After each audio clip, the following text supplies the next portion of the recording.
भगवती मैयो अगर हमरा कन्या के बेटा है तो न तो मैयो 24 पहर भगत देबो गाजा बाजा के साथ मैयो तोहर जयकार करबो। जय हो मैया की जय हो।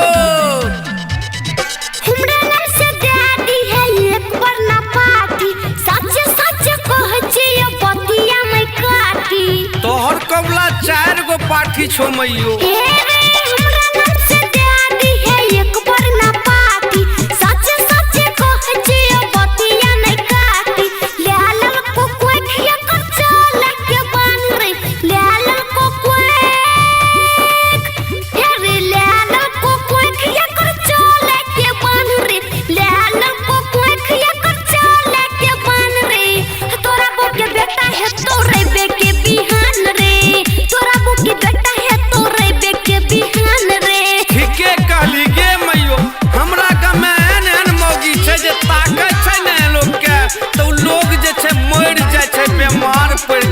गे माय बेटा खातिर भाग्य है दोनों टापे नामा कहियो न जलती है दुनिया के अंगना अपना बेटा के किया में छुपा के रखबे। सुने